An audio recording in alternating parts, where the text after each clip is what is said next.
Bonjour à tous, d'habitude je vous présente des smartphones, des tablettes, des accessoires. Cette fois-ci, pour déroger un peu à la règle, on va parler d'une suite bureautique qui est produite par Fujitsu et qui permet tout simplement de sécuriser facilement un ordinateur à l'aide de différents outils. Alors l'application en question, elle s'appelle Workplace Protect et elle est ici. Et elle est préinstallée sur la plupart des ordinateurs Fujitsu, mais elle est également disponible en téléchargement sur le site du constructeur. Donc Workplace Protect se structure autour de différentes rubriques, autour de différentes catégories qui sont toutes accessibles par l'intermédiaire d'un panneau latéral situé à gauche. Donc on a différents modules. Le premier, c'est la vue d'ensemble qui vous permet en réalité de visualiser, si vous voulez, tous les outils intégrés à la suite. Donc on va avoir la possibilité de définir une méthode d'identification en s'appuyant notamment sur un lecteur d'empreintes digitales si notre machine est équipée.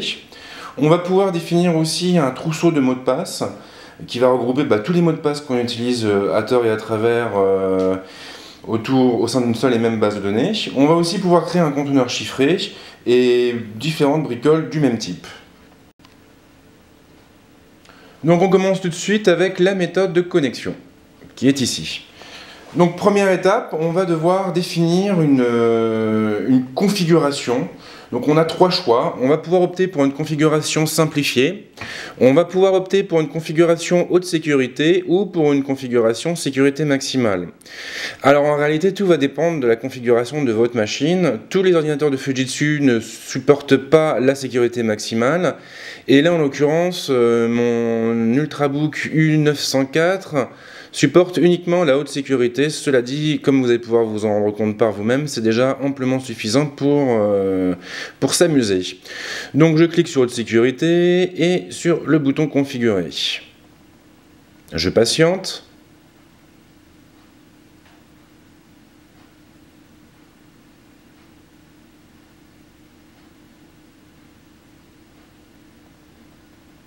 Et j'arrive directement sur l'assistant de configuration de la connexion. Donc là, en gros, l'outil a interrogé mon Ultrabook pour savoir en fait quelles étaient ses spécificités et surtout pour déterminer la présence d'un lecteur d'empreintes digitales. Et en l'occurrence, j'en ai un, donc il me renvoie automatiquement sur l'assistant dédié. Donc là, on a le droit à un topo qui nous explique un petit peu le principe de cette fonction. On passe à l'étape suivante. Il me demande de m'identifier, donc de saisir mon mot de passe.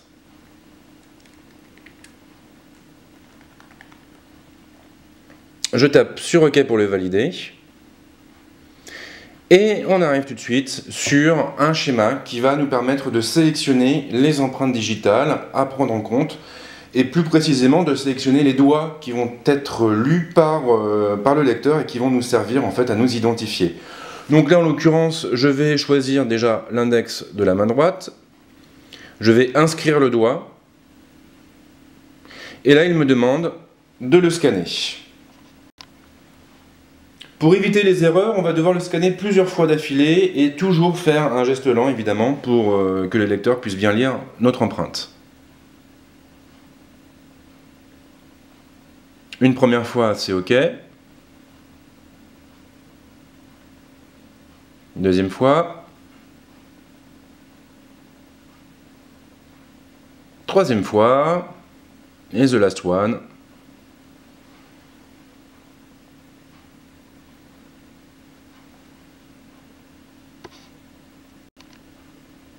Donc là on vient de scanner un doigt et effectivement on peut voir ici que mon index a été validé. Maintenant Fujitsu recommande de scanner au moins deux doigts, donc je vais scanner un deuxième doigt et cette fois-ci je vais passer au majeur. Je sélectionne le doigt qui va bien, je clique sur le bouton inscrire et là ça va être exactement le même système. Je vais donc devoir passer mon majeur 4 fois sur le lecteur. Donc là on a une première fois, c'est validé. Une deuxième fois, c'est validé. Troisième fois. Et la quatrième.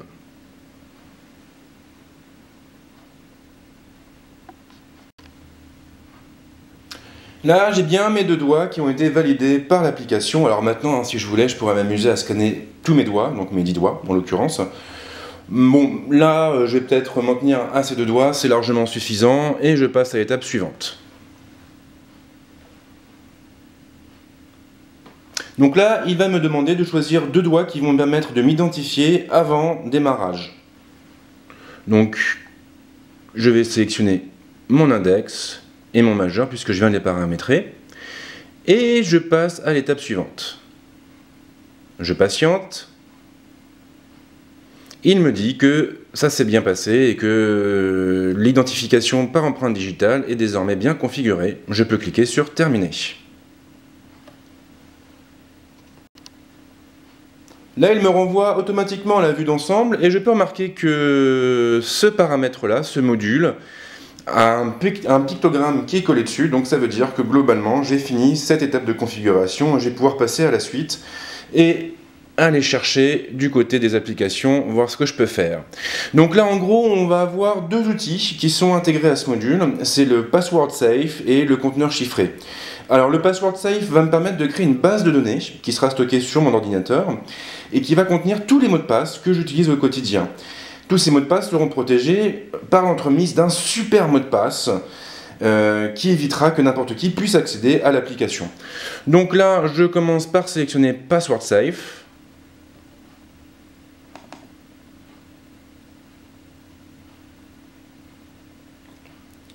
Il m'explique en quelques lignes en quoi consiste cette fonction. Je passe à l'étape suivante. Et il me demande le nom de ma base de données, donc le nom de la base que je vais créer, et je vais l'appeler, eh bien, pour ne pas être très original, MDP. Sauf que j'ai loupé le M. Voilà, MDP. Je définis un chemin. Donc là, en l'occurrence, je vais aller stocker ma base de données dans le dossier document. Ça sera très bien comme ça. Et je vais peut-être même créer un sous-dossier qui s'appellera MDP.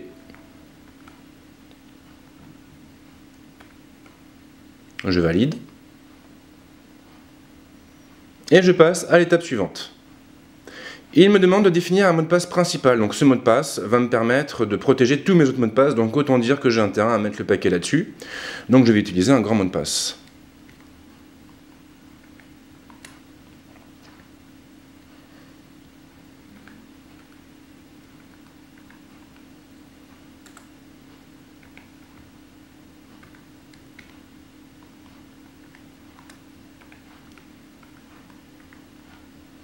Et je passe à l'étape suivante. Je patiente. Et il me dit que ma base de données a été créée. Donc maintenant, je vais pouvoir l'utiliser à tout moment d'un simple clic sur l'icône souhaitée dans la section de l'application sur l'écran de présentation. Voilà, donc concrètement maintenant, je vais pouvoir m'amuser à stocker tous mes mots de passe et je peux donc cliquer sur Terminer pour revenir sur la vue d'ensemble. Je passe maintenant au second outil du module application, second outil qui n'est autre que le conteneur chiffré. Bon là, il n'y a pas de surprise, hein, ça fonctionne exactement comme TrueCrypt. En gros, on va créer un fichier dans lequel on va pouvoir stocker tous les documents sensibles. Et quand on voudra accéder à ces documents, on devra ouvrir le fichier et le monter comme, un peu comme un disque supplémentaire. Donc voilà, si vous connaissez TrueCrypt, vous ne serez pas dépaysé, c'est le même principe. Donc on commence par créer un nouveau volume. On a l'introduction qui nous explique le pourquoi du comment. Je passe à l'étape suivante. Le lecteur, je vais l'appeler...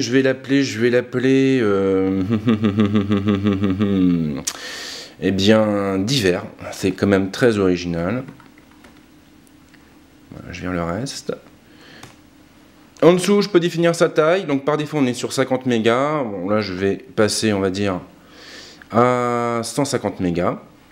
Je peux choisir le type de disque, donc extension dynamique ou taille fixe.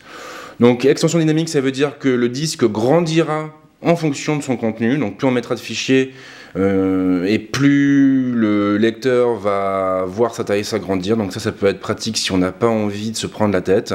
Sinon, on peut opter pour une taille fixe. Et on définit la lettre du lecteur. Et là, je vais aller chercher le Z parce que je l'aime bien. Je définis le chemin du lecteur, donc là je vais aller le stocker toujours dans mon dossier documents et dans MDP d'ailleurs, on va être un peu fou. Je valide, je clique sur suivant. Et j'attends. Mon disque a été créé, tout va bien, maintenant je peux finir en cliquant sur terminer.